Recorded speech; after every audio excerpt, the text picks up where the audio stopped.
Good afternoon. This is time we all are looking forward to is remembering Jim Dohren.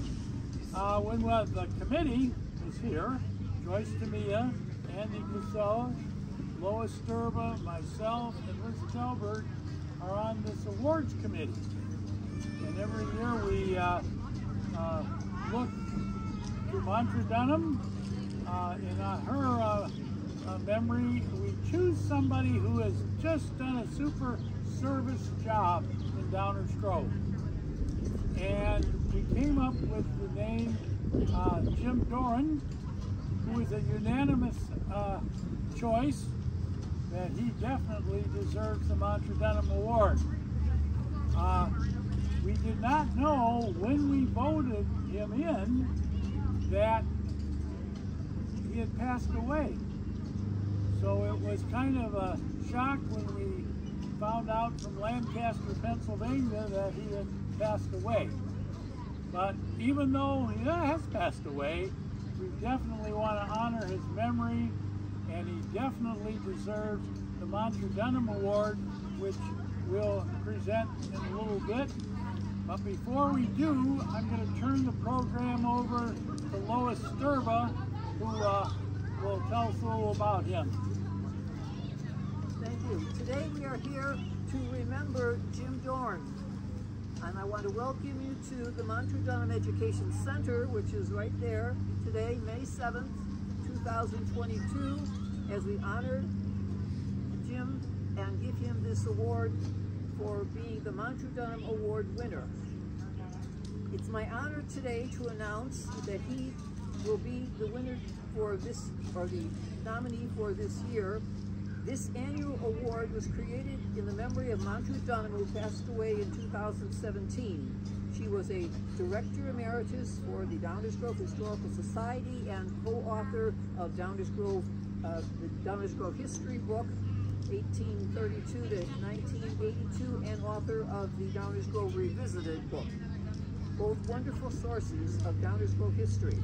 Montrew was dedicated to the preservation of history of Downers Grove and all causes that make Downers Grove a better place, and for that reason this award was created. Each year we honor a person who has contributed to the betterment of Downers Grove by their contributions to the village. I am pleased to announce that we are naming James R. Dohren as the Montrew Dunham Award nominee for 2022. And as Bruce said, sadly he did pass away in 2020, but we still want to remember him. Born in Aurora in 1943, Jim made his home in Downers Grove with his wife and daughters. Many will remember him as a teacher for 33 years, teaching middle school history and government. Because of his interest in history, he served for many years on the board of the Historical Society. I first met Jim when he was very involved with the restoration of the Main Street Cemetery. He was very concerned that all the graves there were respectfully marked and cared for, researching families all over the country, and that was all over the country, sometimes to be sure that no grave was forever forgotten. When I took over the job as treasurer of the Historical Society, he told me I would be getting letters from many members of the Suker family from all over the country sending money to purchase a monument for their long-lost relative. And many letters did come and many checks did come. How he found all these people was hard to imagine, but Jim was dedicated to this task of restoring the Main Street Cemetery. Another side of Jim was his love for making history alive for the children. He was a docent at the Klein Creek Farm in West Chicago, explaining pioneer crafts to the children visiting there. Many times he dressed up like Pierce Downer to entertain at our Living Cemetery event on Main Street. He dressed in period clothing, carrying a big walking stick, and he answered all the questions the children had about Pierce Downer. I remember one time he came with me to Whittier School to teach about Pierce Downer. He came in dressed for the part, and the children felt like they really met Pierce Downer. During Jim's career as a middle school teacher at O'Neill, he He wanted to impress upon the children the importance of protecting the environment. So in the 1990s, he sponsored a recycling club at school. He started a program called Protect a Highway that made its mission to clean up parkways in the village. He had his students scout out areas around the school for all types of garbage and collect it. They put up signs announcing the program. It was very similar to the present-day Adopt a Highway program. Soon after schools in the village, other schools in the village saw what he was doing and they joined in to clean up their parkways. Jim was impressed by the amount of trash they collected and how it changed their view of their actions. In addition to trash in the environment, he also was interested in natural areas and keep invasive species out of those natural areas, volunteering to pull the plants that should not be there.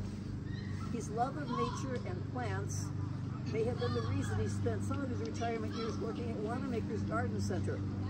Jim was also an avid walker, participating in the crop walk for many years. And yet another side of Jim was the writer. He had an interest in the Civil War, and when a relative gave him some old Civil War letters she had in a shoebox, he turned them into a book called Letters from a Shoebox. These letters provided interesting stories about Civil War soldiers from Ohio, and the book can be found in the Downers Grove Library if you would like to read it. In his last years, Jim moved to Pennsylvania and suffered some serious health problems. Looking for something to keep his mind off his health, he started another book called Windy City Stories, a collection of non-fiction stories about Chicago. A very enjoyable read that I'm sure you would like, and a copy of that book has also been donated to the Downers Grove Library in his honor. So if you'd like to read it, you can. I ordered it through Anderson's. They were very nice, and they found it for me too. It's just a simple paperback book, but very enjoyable. Jim passed away on August 27, 2020 in Lancaster, Pennsylvania. His memory was honored there by the planting of a ginkgo tree in the Woodcrest Villa Flower Factory, Nature Trail, and Arboretum in Lancaster, a place he cared about. Jim's dedication to teaching, nature, and history make him a true Montrew Dunham Award winner that Downers Grove will always remember.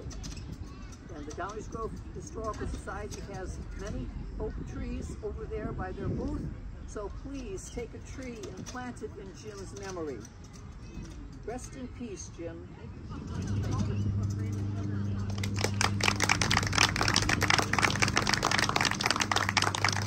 Now we have Rick Samonte, who is a Jim Dohren. All right. Yes. He's making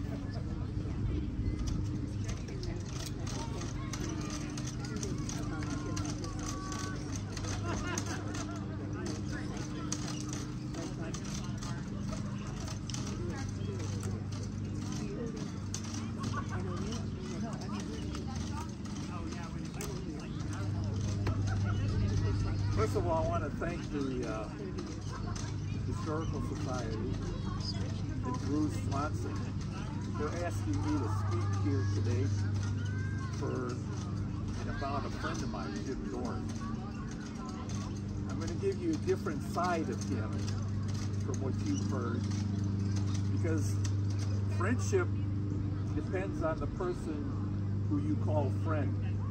And we each have different realms of ideas of what friendship should be. While Jim was doing all this stuff that Lois is telling you about, I was at home doing nothing. I let Jim do Jim's stuff and I did my stuff. Just a quick resume. I've been a resident of Downers Grove, my family, since 1963. We came here before Downers Grove had an open housing ordinance. And my wife and I had a little difficulty finding a place to live here in Downers Grove. And I always told my students, I said, my mother and father could never buy a house here in Downers Grove because the realtors never showed them anything. And every time they went in, the realtor said, no, we don't have anything for sale. And then my dad would take me in the car and we'd drive around the neighborhoods and we'd see all the for sale signs. And when Barb and I graduated, she came and taught 3rd grade at Hillcrest School. And I got a job at Center Cass for 2.5 years before I came to O'Neill in 1965, September of 65. And a few years later, Jim Dohren came, and I can tell this story because he's dead. And the guy who told me is dead.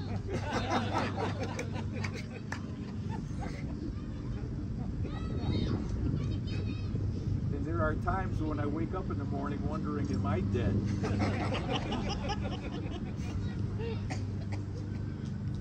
I was the chairman of the social studies department at O'Neill. And then Earl Smith, who was assistant principal, went over to Fairmont to be principal after Bob Hale died. So Dan asked me to be the assistant principal at O'Neill.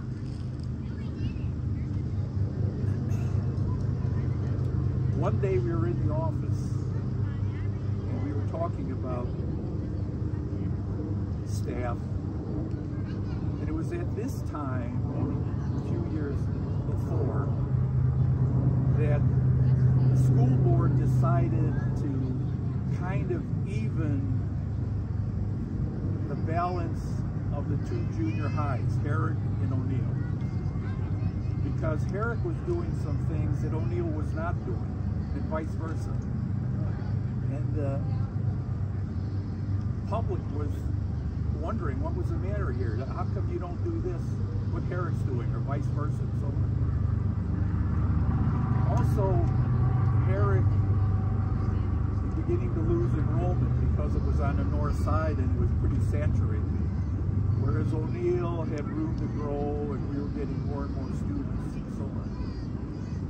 So the school district took some of the staff from Herrick and transferred them to O'Neill. One of them was Jim Dohren. And so we were talking one day, my principal, and he said, you know, Jim cried when he came here. I said, really? He said, yeah. He had a hard time making the transition.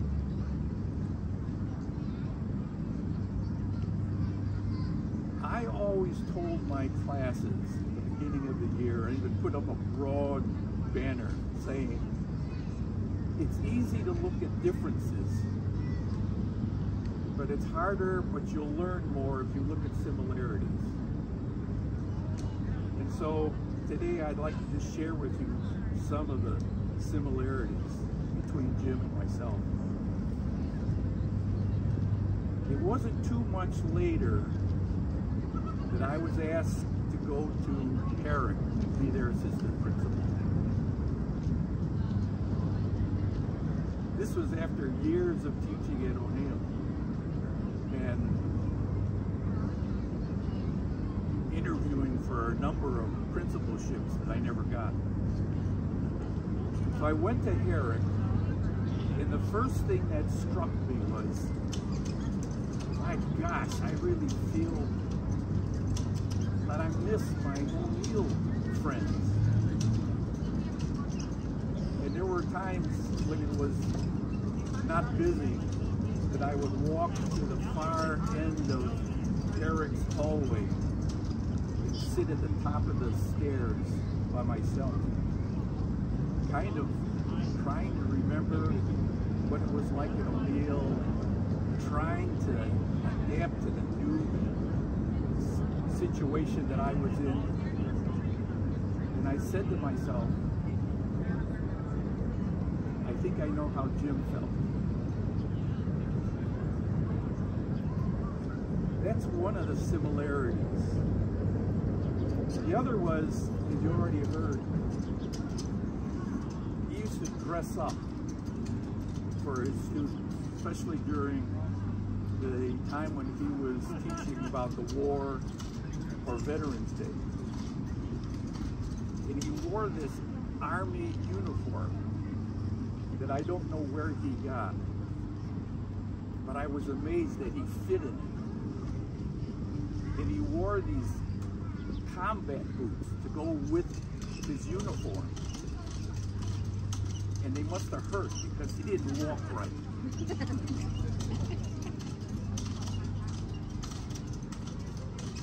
I decided to do the same thing, and so during Halloween I dressed up in my uniform, which at that time was a Greyhound uniform because I was a Greyhound driver.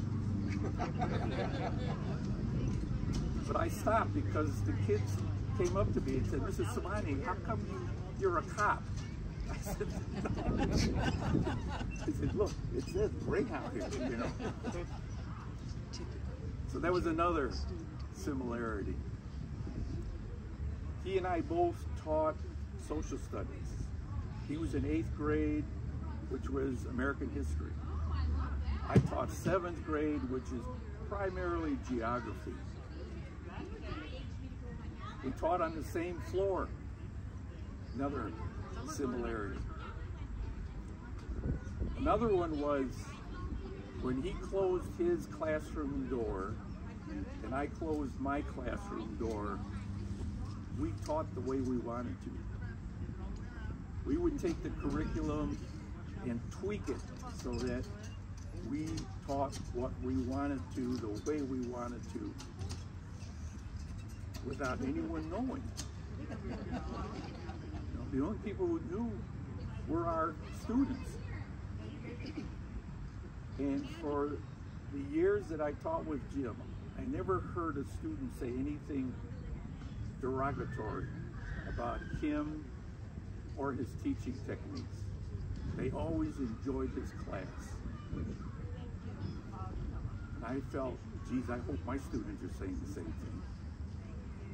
But the profession is kind of crazy because you never know how well you did until years later. Because 7th and 8th graders, they don't have, at least back in those days, they don't have the gumption to come up and say, "Boy, you really are a great teacher. I really enjoyed it." Today, they have gumption, and they come up and say, "What are you doing?" You know? I remember one day I was teaching up in my classroom, and pearls of wisdom were just coming out of my mouth, and I was going, "Oh man, this is good, this is good, this is good." And then the kid raised his hand in the back. I said, "John, what do you want?" And he goes, "Mr. Samonte, who cares?"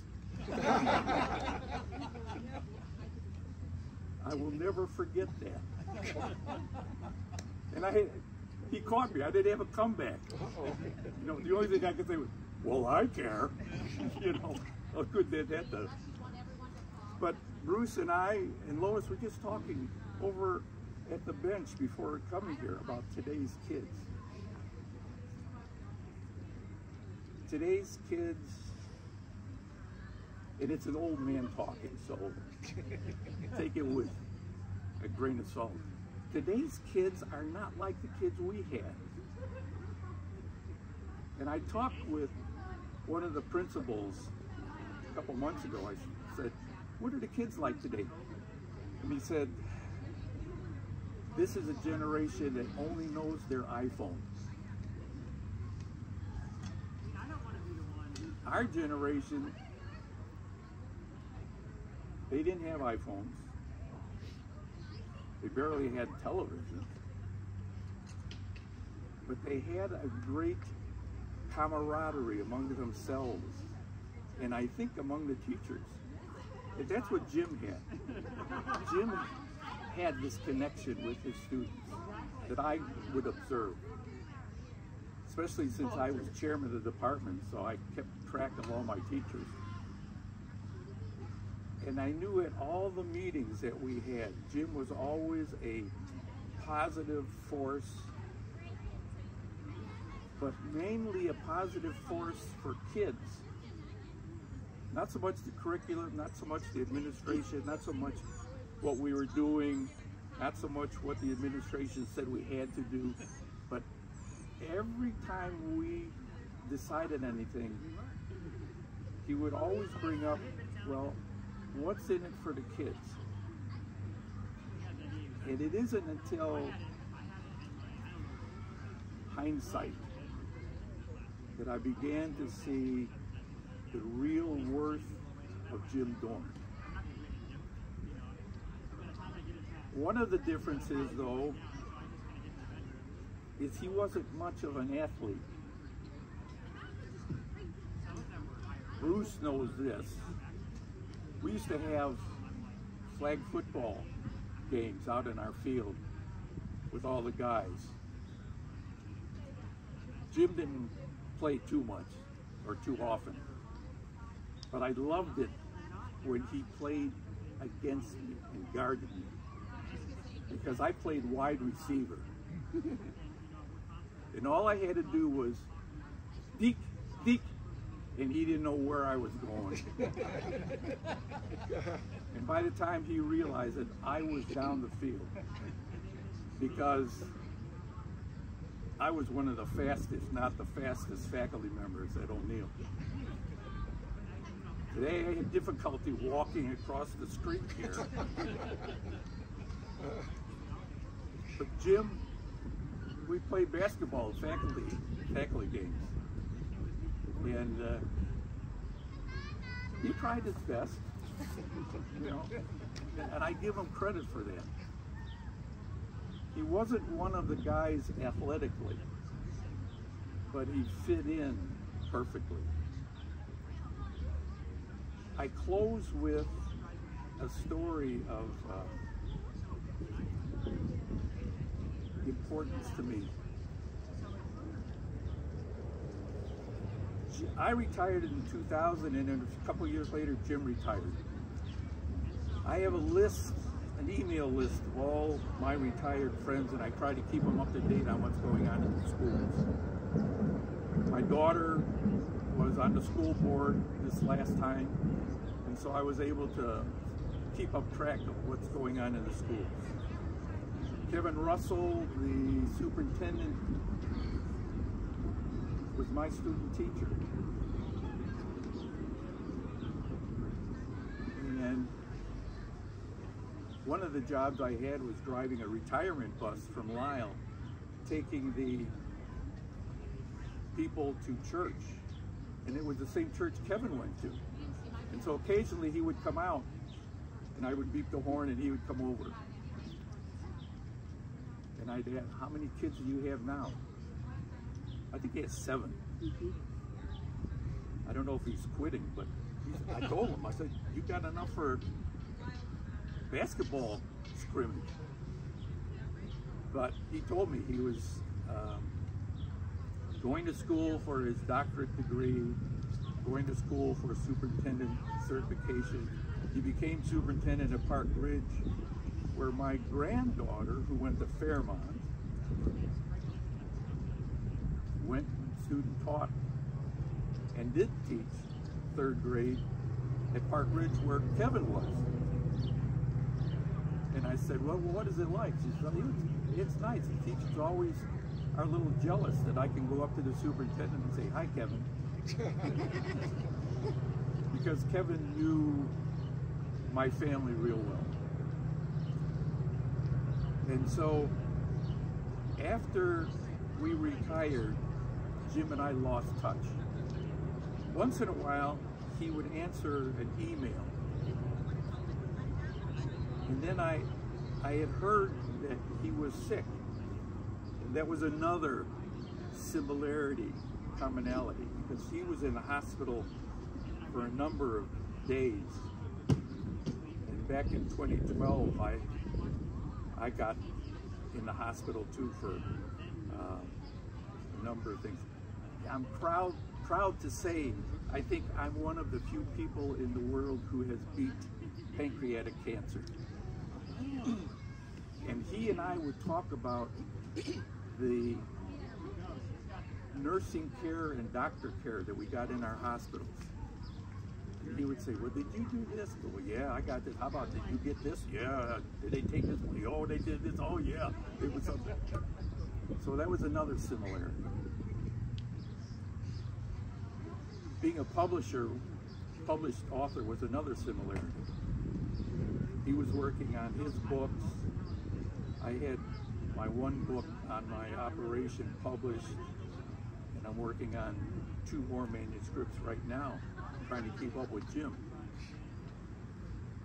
But there was a time in 2014 that my wife and I, for many years, have been invited to go to Florida because Barb's nephew, her sister's son, was the baseball coach at, I got a senior moment now, a small college up in Wisconsin. And he would take his team to Florida for spring training. And so Karen, Barb's sister, said, why don't you guys come on down? No. It was a little bit hard for us to travel. Barb had multiple sclerosis. She was in a power chair. And so it was a little bit difficult for us to do any traveling. But this time she said, yeah, let's go down. At the time, Earl Smith was cleaning out his closets and he came across a statue of Lincoln. And he said, who do you think would want this? I don't want this anymore. And I said, I don't know, maybe Dohren. I'll contact Dohren and see if he wants it. So I emailed Jim and he said, no, I don't, but I know someone who does. Fred Norton. Norton was an 8th grade history teacher at Heron. He said he'd want it. I said, okay, well, where is he? I don't know, I have to get in touch with him. I said, well, you're in Florida, right? He said, yeah. Well, Barb and I are coming down such and such a day. I'll look you up and then we can exchange the statue. He said, okay, no problem. So we got down there and I called Jim. And I said, we're here. Where are you? He said, well, where are you? So I said, we're at this condo, such and such and such and such. He goes, you know, you are one stoplight away from where I live. I said, oh my gosh, really? He said, yeah. I said, okay, we're on our way. At that time, it was a trailer park. This is before he went to Lancaster. So we got there, in typical Jim Dohren, he gave us a tour of the whole trailer park, along with all the activities that you could do as a retired person in this trailer park. And wouldn't you know it, Jim Dohren was on the board of directors of this trailer park. And every Thursday, he was on the radio as a radio personality for the trailer group and ran a radio program. And I said to him, my God, man, don't you ever stop? He goes, no, it's fun. It's fun. That was the last we saw of Jim. 2014, a year later, Barb died. Then I was trying to contact him years later, and I found out from Sue and his daughter that he had died. was this in my heart. Because we had gone through so much together similarly that I thought I really knew him. So all I can say today is, Jim, I know you're looking down on us. I would love to have given you this plaque in person, but I know it's not possible. And you probably wouldn't say a whole lot because you had that little humbleness about you. And that's what makes some people great, that they're humble and yet they get these awards. And so, again, thank you, Historical Society, for giving me the chance to talk a little bit about Jim. I feel guilty twice. Once, I feel guilty that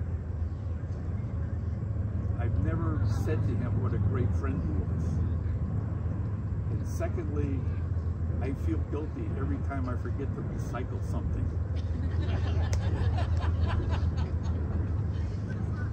He was so much into this recycling that a couple of guys and me, you know how faculties are, you know, we would talk about Jim, you know, and recycling, blah, blah, blah, blah, and stuff like that. But it stuck. It stuck. It worked, you know. And even to this day, I make sure, oh, no, Jim says throw it away, throw it away. Boom, boom, boom. So thank you, Jim. Thank you for the memories.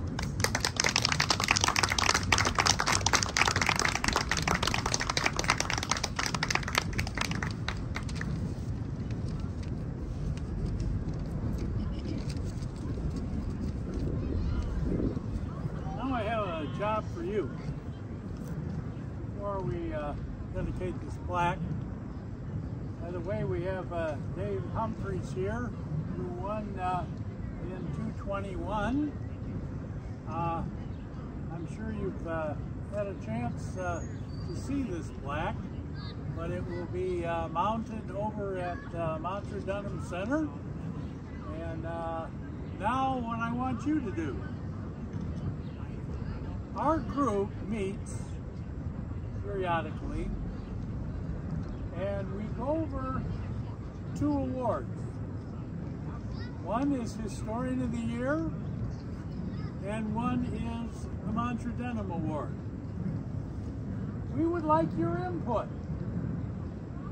If you have somebody that really has been a major contributor to Downers Grove in any way, shape, or form, we'd like to know it. Because sometimes people slip by. I wish that we would have known Jim Dohren ahead of time. We've had some people that have passed on, and we haven't had a chance to award them. So now's your assignment, is to think who next year, the year after that, should have their name. Notice how many openings we have. And because you suggest somebody and that person doesn't win next year or the year after, keep bringing it up to us. Because sooner or later, if that person has met all the criteria, they will win the award, no doubt. So, Liz, you got some things to pass out. Go ahead, and we'll take it from there. It's our understanding that